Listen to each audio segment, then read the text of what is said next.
Welcome back. All right, so it's National Cat Day. And so, in that it's National Cat Day, why not talk about the cats, the Panthers? And there are cats all over the room here. But, anyways, I want to talk about the Panthers because I keep seeing the arguments and all the discussion of, they're weaker, they can't repeat, they're weaker. But let's go through this just, as a refresher. So, Tarasenko leaves, 32 years of age. Only played 19 regular season games as a Panther, 6 goals, 8 assists, 14 points. Played 23 playoff games, 5 goals, 4 assists, 9 points. Key veteran guy, but keep in mind that an addition like this was a veteran on an expiring contract.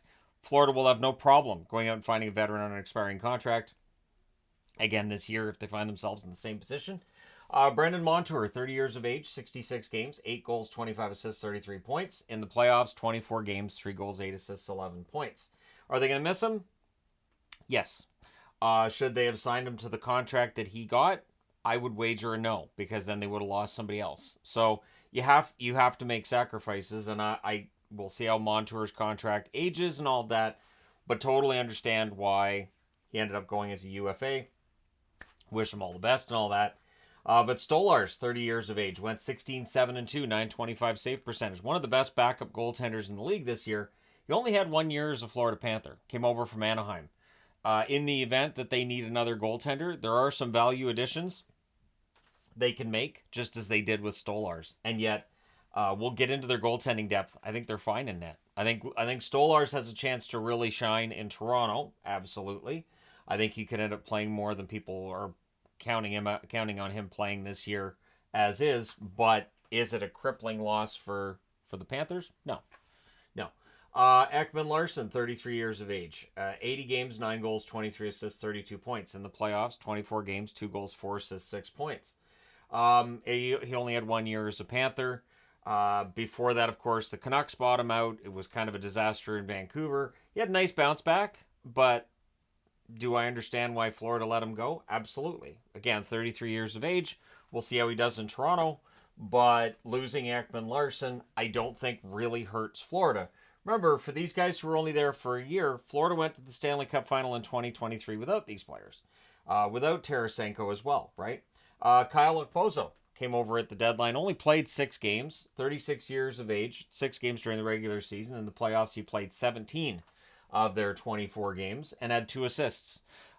Veteran leader, got his Stanley Cup ring, absolutely. Is the loss of Okposo going to hurt them? I don't think so. I think this team has a lot of depth. Nick Cousins, 31 years of age, 69 games played, 7 goals, 8 assists, 15 points, and a controversy or two along the way. Only played 12 of their playoff games and only had 1 assist. So, depth player, they let him go. Ryan Lomberg, 29 years of age, 75 games, 5 goals, 2 assists, 7 points. He only played 8 of their playoff games. So, while he's a popular player because the guys who drop the gloves are very often popular, I don't see that as a big weakening of their roster either. And they have Gadjevich here who can play a similar role to what Lomberg did. Josh Mahura, 26 years of age. 30 games, 9 assists. He did not get into playoff action. He was one of their black aces, one of their extras during the playoffs. And again, him moving on, good for him. I hope he gets into more games this coming season. But was he required by Florida? No. Kevin Stenlund, 27 years of age, 81 games, 11 goals, 4 assists, 15 points. In the playoffs, he played all 24 games and recorded 1 assist. He only had 1 year as a Florida Panther as well. So 3 of these players that they've lost were only there for a year. Tarasenko was a rental at the deadline. Okposo was a rental at the deadline. And outside of that, it's mostly support guys. Montour's the one player that Florida lost who was, you could argue, important. But that being said, is he replaceable? Ultimately, I think he is. So the additions, and what's interesting is the age of the additions. And also keep in mind that this is a team that has brought in players that turned out to be pretty good. They bring in guys that other teams have given up on. Adam Boqvist is a prime Florida Panthers pick here. 23 years of age, played 35 games last season with Columbus, 1 goal, 9 assists, 10 points. It was a rough year for Adam, but going to Florida could be exactly what the doctor ordered. I use Forsling as an example a lot, and there's a reason. Forsling went to Florida. His stock was low when he got there, and It actually went up substantially after that. Mackenzie Entwistle, picked up from Chicago, is 25 years of age. Played 65 games, 5 goals, 6 assists this past season with Chicago. There's some speed there. Again, 25 years of age. Maybe they find some more offense than Chicago did. And so, yeah, Entwistle, no risk there. Nate Schmidt, 33 years of age, comes in to play the Ekman Larsson role, I think. Also 33 years of age, same as Ekman Larsson. Played 63 games in Winnipeg this past season, had 2 goals, 12 assists, 14 points. And I think a fresh start in Florida will do him some good. I like Schmidt. I know I may be one of the few, but I thought he got a lot of flack in Vancouver, which I didn't necessarily agree with. And so, yeah, Schmidt has a chance to go to Florida and do what guys do when they do in Florida. Get better. Jesper Boqvist, the brother of Adam Boqvist, 25 years of age, 47 games, 6 goals, 8 assists, 14 points for Boston. He did end up playing some time in Providence as well this past season, but can he play a fourth-line role? Yes. Thomas Nosek, who played with New Jersey this past season, 36 games, 2 goals, 4 assists for him. You're not going to get the offense, but their bottom 6 wasn't really, that fantastic offensively this past season either, but you get a guy who can play fourth-line center. He can chip in here and there, sure. And then they add Drieger, 30 years of age. He played in the AHL out of the Seattle organization.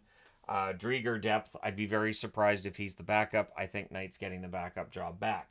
Which brings us to the depth chart over here. And I grabbed this off the CBS website because really the depth chart, I don't care who's on what line. I just wanted to point this out. Down the middle, they have Barkov, Bennett, Lundell, and Nosek. The 3 of Barkov, Bennett, and Lundell, that has to be one of the best top 3 center spots in the National Hockey League. That's crazy. That is a very strong center spot as long as everybody stays healthy. On the left side, you have Verhaeghe, Rodriguez, Luostarinen, Jesper Boqvist, and Gadjevich is there to sub in for Boqvist here and there. I would imagine they rotate which one's on that fourth line. But Verhaeghe, we know what he can do, 40 goals. Rodriguez, he can do everything in the lineup. And Luostarinen, I thought he could have scored some more goals this past season than he did. So I think there's more there for him to do. On the right side, you have Sam Reinhart, who opted to stay in Florida rather than go anywhere else.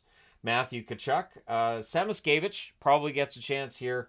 You have Entwistle, you have Lockwood. This might be the one spot where I can say, yeah, they could probably add a right winger. They could probably add one more winger.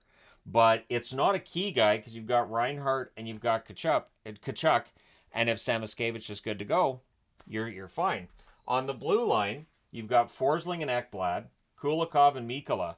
And when they signed Mikkola, I thought, well, that's a steep price for Mikkola. I don't know what they're seeing there.